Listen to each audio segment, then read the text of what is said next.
Hello everyone, and welcome to Mondays with Mrhappy, aka Mrhappy Mondays, weekly Q&A show where you get to ask me questions and I get to answer them.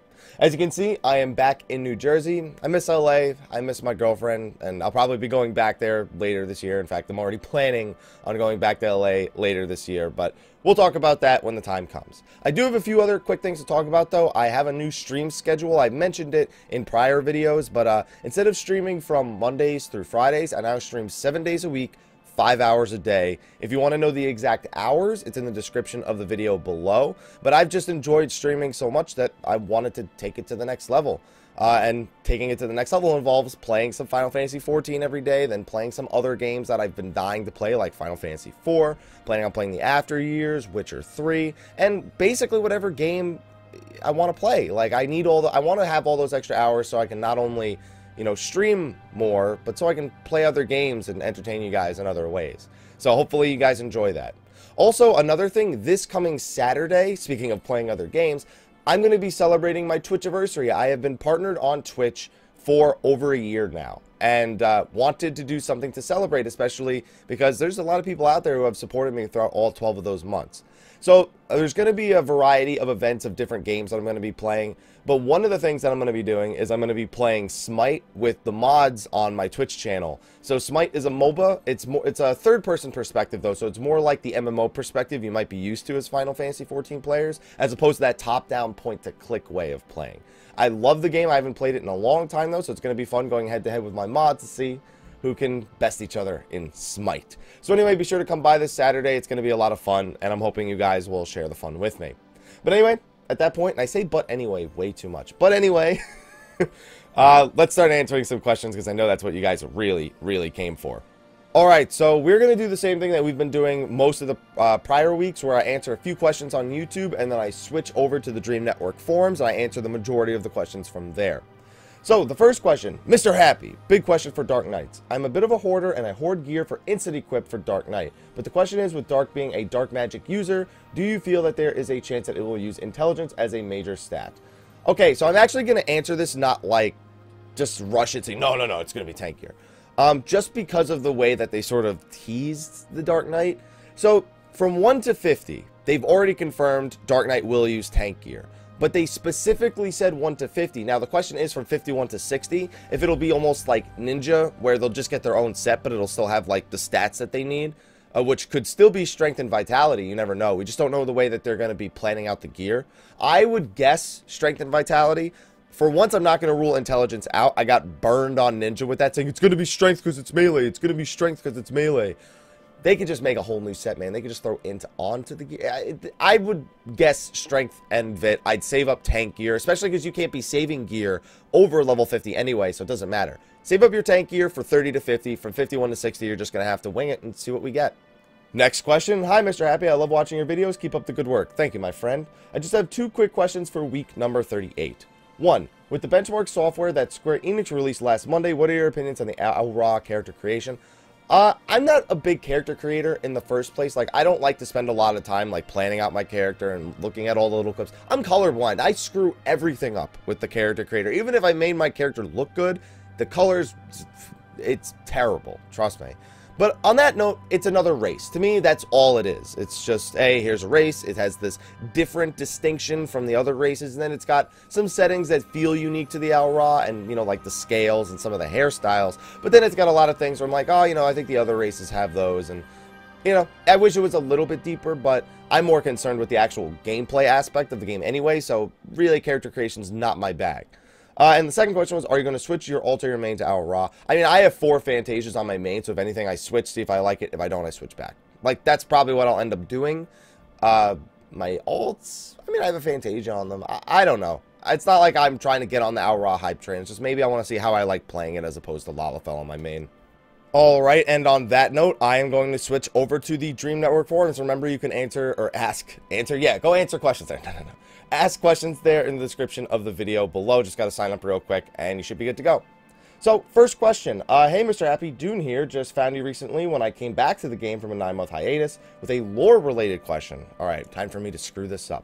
How do you think the Aura will be worked into the story and atmosphere of the main cities after Heavensward launches? Considering how reclusive they've been in Eorzea up to this point, it seems unlikely that we'll see large groups of them, say, joining the grand companies, but it also would strain belief that they would avoid the city-states altogether, with the exception of Ul'dah because of 2.55, after they become ubiquitous enough to have bands of adventurers running about. I mean, I don't think they're necessarily going to do anything that big. It's like the Aura, the adventurers being Auras is almost kind of like, that is how they're going to be worked into the story and the atmosphere. I'm sure there are going to be changes to the way the Aura is told the main story if you start as an Aura from level 1, especially when you interact with Ishgard, even though we found out recently that they're sort of like, it's either a demon or a dragon. I've been hearing some people say that they're closer to a demon, because Yoshi P said that he wanted to make his into a succubus. Maybe it came from something other than the live Q&A at Chokaigi that I missed. But I don't think it's necessarily going to be that hard to make them a part of the main story. It's just going to happen. There's going to be a few sort of writing changes, and that'll be it. I'm just curious how they're going to be in the story moving forward, how important Aura characters will be in the future as we go into Ishgard, like Yugiri. Next question. Sup, Happy? Yo, every time I just reply like that. So possibly going to be moving to China to be with my girlfriend sometime later this year. So my question is, will I still be able to log onto my account I play on the Behemoth server and play on my current server while in China, or do you think I'll need to make a new account and start again on the Chinese server? I think you'll need to use a VPN to log into the other server. To log into the Behemoth server. I don't think you'll be able to just naturally log in. Maybe if your computer, if you bring your computer, I don't know, man. I don't know how, like, the network or ISPs or anything like that work in China. I'm just not knowledgeable enough to know. But I'm pretty sure you're gonna have to play on a Chinese server or use a VPN to get onto Behemoth. That's just my guess without really any knowledge to back it up. Next question. Hello, Happy. Good work with everything you are doing. Thank you, my friend. We know that Square Enix will introduce new animations for LB3 on every job in the game, and we also know that it's only going to change the animation, but not the effect. I want to just reiterate, not every job's going to be getting a new animation. Like, monks are still going to have Final Heaven, Black Nature's still going to have Meteor. It's just that jobs that were replicating those Limit Break animations will have their own instead. Like, Dragoon's going to be getting their own, Ninja's going to be getting their own, but Monk is still going to be Final Heaven. Don't know about LB1 and 2, though.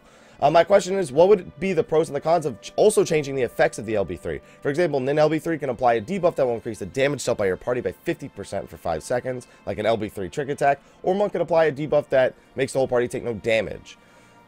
No. See, the thing is, fights are designed in such a way that the Limit Break is not supposed to be mandatory, turn 13 really being the only turn where it still feels mandatory. And on top of that, you then, as soon as you start separating the effects past what the ones that we have already, they currently do, you pretty much just have that one person that's going to math it out and say, this is the best Limit Break to use regardless. Everyone use this one unless you need the tank or the healer. Also, the Monk getting a Limit Break that reduces the damage taken by the party doesn't make sense, because then there's no use for the tank Limit Break. Even if you were to give it another effect, like taking no damage or taking even less damage from a DPS Limit Break, it doesn't make sense. Both those, it's pretty much, fights aren't designed with Limit Break use in mind, necessarily. Although they expect you to use it. It's kind of weird. It's like they want you to be able to beat it regardless of which one you use. Like, if you need to use the healer Limit Break, okay, that's fine. You needed to get it. You needed to get your party back alive, but now you're a little bit behind on DPS for the boss because people were dead in the first place, so it's just your way of recovering more pieces of the pie. So on top of that, yeah, it's like if you go past the current usage of the Limit Breaks, then you start getting into a real mathematical standpoint where one Limit Break is going to dominate the rest of them, like, for example, the Ninja one that you proposed, which is why the single target Limit Break, the AoE Limit Break, the tank Limit Break, and the healer Limit Break is really what you need. Do I need to kill lots of enemies? Do I need to hurt that single enemy real bad? Do I need to recover? Or do I need to protect myself? Those are the 4 things that the Limit Break achieves right now. And different effects would just achieve those things in different ways without, and then one would be better than the rest. Even if they thought they were making one that was, they were all equal, someone will figure out which one's the best, and then it'll all be ruined. Next question. Hey, Mr. Happy, I had a ninja question, but I thought of one that's been biting at me for a while now. So I noticed most streamers have their cameras zoomed out a lot of the time, but I prefer the default close-up view. It's been fine so far, but I was wondering if it's possible to still have that point of view while battling the harder bosses in the game, like the Binding Coil and the Primal Extremes. It's just I haven't seen like anyone battle Titan Extreme or Twin Tiny with a close-up view.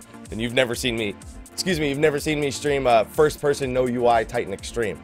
Actually, I only did that for Titan Hard Mode and like Garuda Extreme, I think. I've done that before with some bosses, and I think I did it with Turn 5 once. There's oh, I wasn't even a close-up view. Mine was first person view, so it doesn't even matter. I don't want to say it's not possible, but when you can't see your environment, it's pretty hard to react to something that's happening in your environment. The main reason why we zoom our cameras out is so we can see our entire party and be sure of where things are happening. Also, there are some mechanics that almost take up the entire field, and you need to be able to see everything that's going on in order to properly react to it. So I don't want to say you can't, because that's kind of stupid of me. I just want to say it's a lot harder if you're going to try to do it with the close-up view. Next question. Howdy, Mr. Happy1227, aka Happy, aka Haps, aka Senor Feliz. If Sly finds out that you just said that, I'm going to have to deal with that at the start of every episode of State of the Realm. With the new job starting at 30, does that mean to level the new jobs to 60, I'm going to have to spend extra time in the old areas to get my jobs to 50 before going back into Heavensward areas? Yes. You are going to have to go through level 30 to 50 areas and then move into the Heavensward areas from 50 to 60.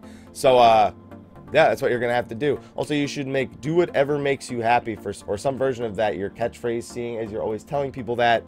And your name is Mr. Happy. My catchphrase is, hey, hello everyone, or hey guys, Mr. Happy here. That is my catchphrase. I don't think I need any more catchphrases than that, because that's what people know from me, if anything at all. So I think I got my catchphrase quoted down. Next question. Hey, Mr. Happy, been a long time lurker, and I figured I would ask a non-14 question. Remember, those are welcome. As you may know, Killing Floor 2 was recently released on Early Access on Steam. I was simply wondering if you would ever get around to playing it at some point, or even playing it with viewers. There are so many games I want to play, man. Killing Floor was one of them. I never even got to play the first one. And though all my friends were telling me it was an amazing game, especially if you're playing with friends. Killing Floor 2, I'd imagine, just as good. I just haven't had the time to play that many different games. That's part of why I have this new stream schedule, so I can explore those options, but I'm so backed up on the games that I need to play. Final Fantasy IV, like I said, I have the After Years, I have Witcher, I gotta play Gauntlet. Jump Jet Rex re-released, Crypt and the Necrodancer finally released. It's like Pillars of Eternity I was gifted. There's so many games I need to play. Oh, I'm looking at my Steam list right now. It's not good, man. I wish I could, but I probably won't get around to playing Kill. Next question. Hey, Mr. Happy, reposting a question from week, I don't know. It was in the sea of YouTube comments before the Dream Network is all I remember. Do you think Machinist is going to be blunt or piercing damage? And say why if you will. I've been asking myself this question, so this is a good one. I'm torn. I think we need another blunt damage user. As much as we don't need Monk to be any more useful than it already is, because Monks are amazing in every way, shape, and form, in terms of raid utility and in terms of their damage. It's so, because bullets have a blunt end, but they go so fast, they pierce through things. It's just like, they were, okay, so guns were, I'm pretty sure, blunt damage in Final Fantasy XI. That's the one thing that's leading me towards it. I just think we need another blunt user. Not like that. That's not what I meant. We need another blunt damage user. I should have said the word damage. Oh, everyone's gonna be making 420 jokes now. I think I'm gonna go with blunt. I'm gonna nail it down. I'm going with blunt. I can't wait till I'm wrong. All right, next few questions. Hello, Mr. Happy. Very quick question. You said one. You asked me. You said one quick question. There's 3 of them. All right, for week number 38. Number 1 question. What do you think about having a backpack on your Chocobo? Yes. I don't care if I got to pay $2 a month for that. Give me your... You know what? In the older games, you could store items in a fat Chocobo. I know that seems silly when it comes to an MMO, but it was a real feature. We were just talking about that on my stream the other day, that we would kill for a portable retainer like a Chocobo or something. Number 2 question. Do you think we will be going crazy in item level numbers in the future, and we might end up with veteran tiers, since item level won't reset on level 60 item level gear? I'm not sure I understand the question entirely. Item level just describes the strength of the gear, or the quality of the gear, as we were saying on last week's episode of State of the Realm. It's regardless of what level it is, it has a specific quality level based on the stats that are on it. So it doesn't really matter that level 60 is coming out. It doesn't change the item level of the old gear. It just means that now whatever strength, or obviously not the main stat, but whatever power level this new gear reaches, is just the item level is going to be reflected in it. So I'm not really sure I understand. I do think the item levels are going to get out of hand at some point. They're going to have to do a squish like World of Warcraft did. But Yeah, I'm not too concerned about it right now. I just want to have fun playing the game, man. And number 3 is a bonus question. Bonus. Why are people upset when a scholar DPSs? I don't know. Scholars should be DPSing. Okay, let me be a little bit more clear. In a 4-man dungeon, you have your fairy to take care of the tank. Usually you'll throw an eye for eye on them, you'll make sure they have an eloquium, then you'll throw out a few dots and a shadow flare, and then you'll go back to healing, or you'll start spamming ruin. Depending on what item level the gear is, how much damage the tank is taking, of course, those are factors. You can't just DPS mindlessly without paying attention to those things. Even regardless of lustrate, I'd rather use them on energy drain, so I'd just rather pay attention to stuff. But then when you get to 8-man content, it's almost like in Final Coil, I would consider it mandatory that a scholar learns how to DPS and heal. Not that they need to do it like, oh, it's my first time in turn 10, let me DPS and heal. No. Get accustomed to the fights, learn them, look for your opportunities, understand when you can DPS because there's not a lot of healing required. And you should be able to do both. I mean, of course, if you're solo healing or there's some sort of special condition like 3 people are dead, you shouldn't be DPSing at those points. But it should be learned for healers to DPS. Now, in World of Darkness and like Labyrinth of the Ancients, it's pretty scary because sometimes all 6 healers go like, oh, I can DPS, the other healers can do it. And then the main tank dies on the first pull. That's a little bit different because, yeah, I can understand why people will get upset there a little bit. But it should be okay. If you look at everyone's health, it's at maximum, all right? And you're like, all right, I ain't doing nothing. DPS. That's so much damage that you could be doing. We used to have our scholar do 300, 350 DPS or something like that in Final Coil, while the White Mage and Eos just handled the rest of it. It ended up being more effective than using Celine for the skill speed, spell speed buff because he was doing like 200 more DPS than if he was using her and had to heal more. So, scholars, DPS. Next question. Dear Mr. Happy, I have 2 quick questions. 1, was the benchmark going to come out for the PlayStation 4? Because I would like to try out some new features in Heavensward, but only play on PlayStation 4. The character creator, I'd recommend you just find a PC. It doesn't matter whether or not you play on the PC, you can just download the character creator. It's not coming to the PlayStation 4. The benchmark software is meant to test how well your computer or your hardware runs the game, and the PlayStation 3 and 4 are designed to, well, for the most part, play the game adequately. So the character creator, just download the character creator on your PC, the benchmark, and just use the character creator. Even if you don't have a great PC, it should still be fine. And number 2, who is your favorite Scion? And why? I don't have a why. I mean, Ida, just because she's cool? Like, I don't have a good reason. I never think about these things. Ida because she's so mysterious with that mask over her face. If I need to think of a reason, I don't. She's just the coolest one to me. That's it. That's my reason. Next question. Dear Mr. Happy, thank you for all the great videos. I'm new to the game and just have 2 quick questions for you. Thank you for coming by the forums, man, and thank you for asking your question. Number 1, I just hit level 50, ranked up my Grand Company, and went to buy a house, and no plots are on sale. Am I missing something? No, yeah, that might be a problem on your server. A lot of people have bought a lot of houses. Yeah, that might just be a real problem. May need to buy it off someone who already has. Some people buy up the plots and then they, like, on multiple characters, and then they sell them to people. So, I don't know. I don't really have much of a solution. You're not missing anything, just all the plots are gone. Hopefully we get more in the expansion. Number 2, I played the game main story until it showed the cutscene that looked like movie credits, the ultimate weapon. Have I progressed enough to start Heavensward New Zones? No, you've only completed the 2.0 main story. You have 2.1, 2.2, 2.3, 2.4, 2.5, and 2.55. In order to get started with the main story, again, you need to go back to the Waking Sands to Minfilia's room, and she will give you the next main story mission. All right, next one. Quickies for week 38, Hapson. After messing around with the benchmark, do you intend on playing an Al Ra? Also, what was your benchmark score? Well, I've already read the question. I answered the Al Ra thing before, but I will let you know that my benchmark score on 1920 by 1080p with maximum settings on DirectX 11 was 11,398. I accidentally said the wrong number the other day, but that is the correct number. Next question. Hello, Mr. Happy. Keep up the good work. I have 3 quick questions from week 37. Question 1. After all the talk on new Disciple of War Magic, do you think Square will make a new Disciple of Land or Hand in later patches expansions? I would like to see a digger using a shovel. I know we have miner for that, but I get tired of mining. I want to change. Can you come up with something? I think we'll see a new profession at some point. I don't think it'll be until at least 4.0, maybe even later, because we have so many crafters and gatherers. And I know gatherers only have 3, but like collectively we have a lot of Disciples of Land in Hand. But I do think we'll get something eventually. I am in favor of a new Disciple of Land, specifically a new Disciple of Hand. Not really sure what I could think of, but I'm sure some of you guys could think up some stuff for that. Question number 2: what new mounts would you like to see that have not already been done or shown in events? A lot of it's just me wanting certain enemies as mounts. Like, I think that's the real thing that I want that more than anything. Enemies that we've seen, I want as mounts. I want an Alexander mount. I mean, let's be real here. I want a mini Bahamut mount. I want a lot of mounts. It's just none of them really seem that practical.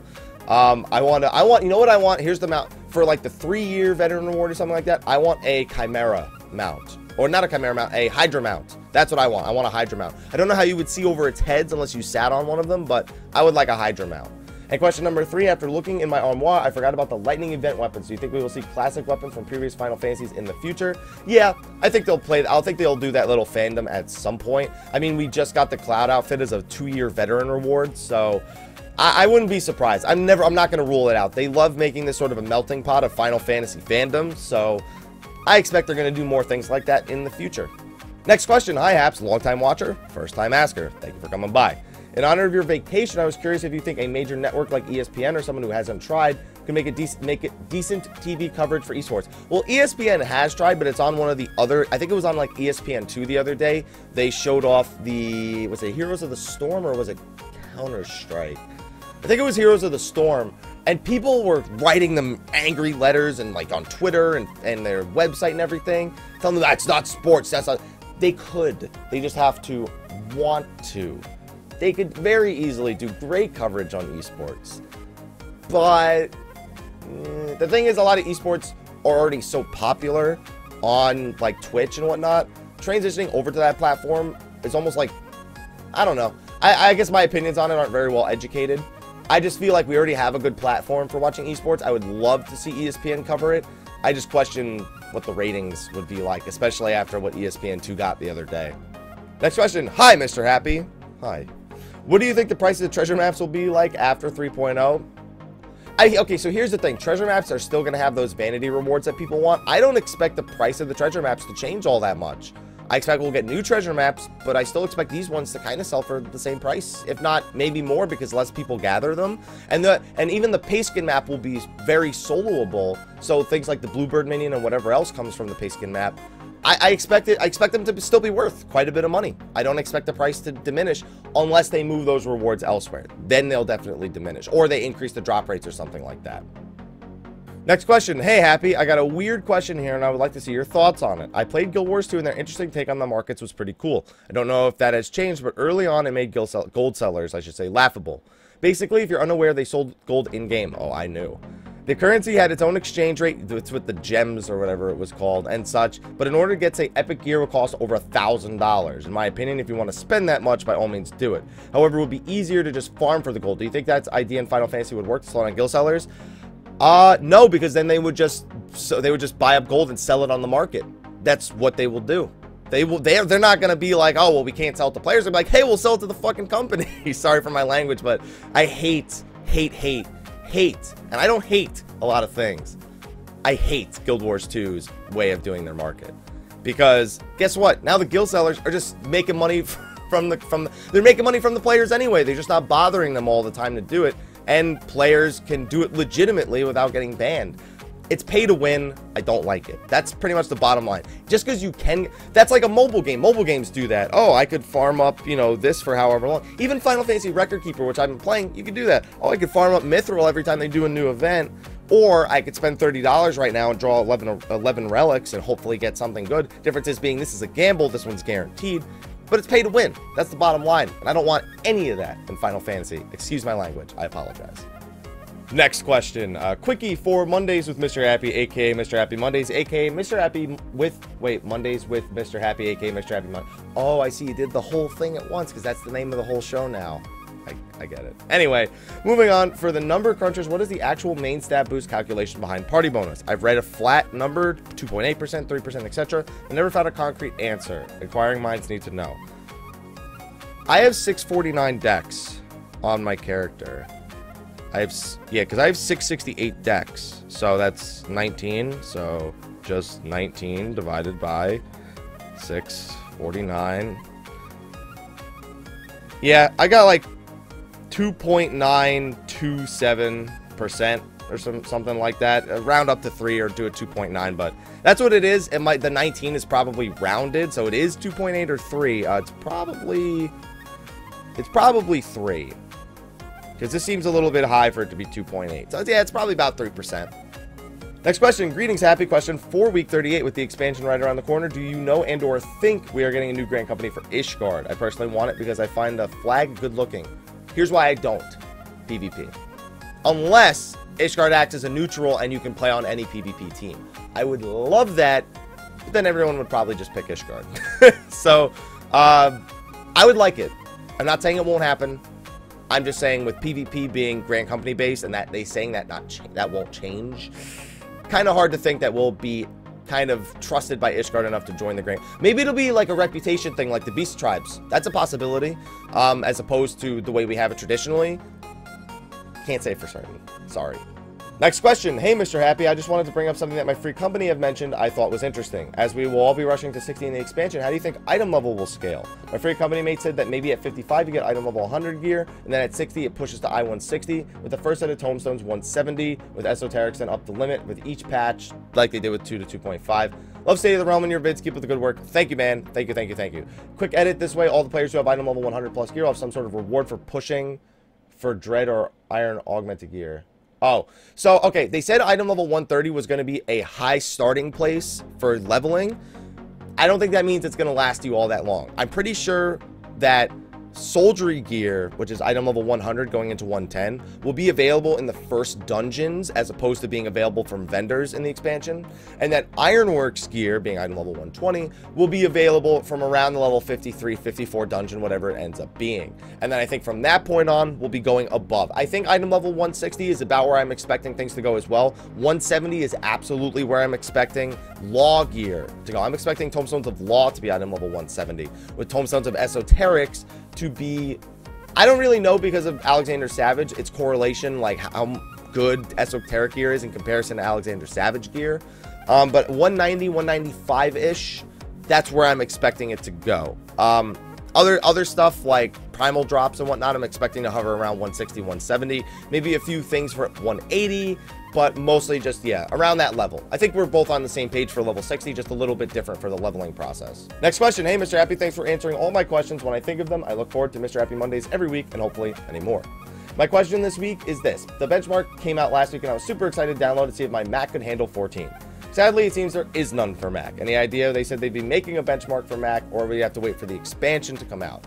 Probably going to have to wait for the expansion to come out to do the benchmark. I'm hoping the benchmark would come out before then, because if you have an older Mac, you kind of need to know if the Mac can handle it. It's just that those are those are mostly pre-built Macs. Like, you can get the custom ones if you want to, but I'm not sure. Excuse me for for having to clear my throat here. I know there'll be a benchmark for Mac. There has to be a benchmark for Mac at some point, so people with older Macs can determine if they can run it properly. I just don't know when. I'm sorry.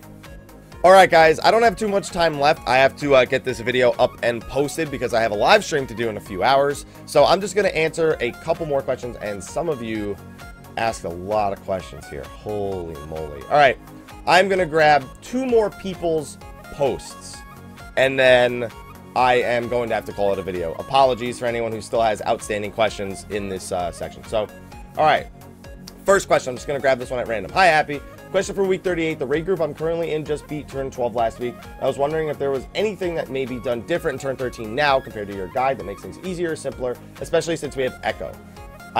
Excuse me, only asked because the fight's like T6 and tier 9 with golems. Thank you and keep up the good work. Excuse me, I don't know why all of a sudden I'm having, like, I have to clear my throat and I'm like, I have like burping or whatever. I don't know. I'm trying to keep it in because it's unprofessional on the video. The only real thing that they changed in turn 13 is that you can now just zerg down the... You don't have to worry about that third Drake. That third Drake won't spawn anymore in phase 2. So you don't have to be like, oh, we have to wait for the third Drake because we're doing too much DPS. Just push the boss. As long as you don't have the third Drake on the screen, you should be fine. Other than that, group up the sins so you can AoE them all down. Group up everything so you can AoE it all down. Minus the one that, minus the 2 that, you know, if they get near each other, the one absorbs the other. Don't let them get near each other at all. Also, there's a new tank rotation, I think, if you only get 4 Akmorns. If you have the DPS to only get 4 Akmorns. You know, Hallowed Ground. No, that's still, you can still pretty much use the same thing. Some groups use Hallowed Ground at a really, really early point in the fight now, but the general strategy hasn't changed for the fight. But thank you for asking. And the last question is going to be, hey, Mr. Happy, I hope this is the right week for this, the 4th of May. Woo! Woo! Okay. Anyway, my question is, do you think it's too late to start another Relic weapon? I don't know why you're starting another Relic weapon, but I'll humor you. And do you think that the 3.0, they'll pick up with the Zeta and continue from there, and it will be a completely new Relic? So they've already said that you don't need to have a completed Zeta to do the next Relic questline in 3.1. They did, however, say that if you do have a finished Zeta, you will have a slight advantage. Slight. So they don't know if they're doing a continuation, but regardless, it's pretty much a new Relic. So you don't need to have it done. As for, can you complete another? Sure. Do you want to complete another? Probably not, in my opinion. But anyway, thank you everyone for asking your questions. I know there were quite a few outstanding questions here, but unfortunately I only have so much time in the day. But anyway, be sure to ask your questions for next week in the designated thread in the description of the video below. And I'll do my best to get to as many as I did this week, last week, or this week, next week. Yeah, this week, next week. That's what I meant to say. But anyway, thank you for watching. Be sure to tune in on my new live stream schedule, and I'll see you guys next time. Until then, take care.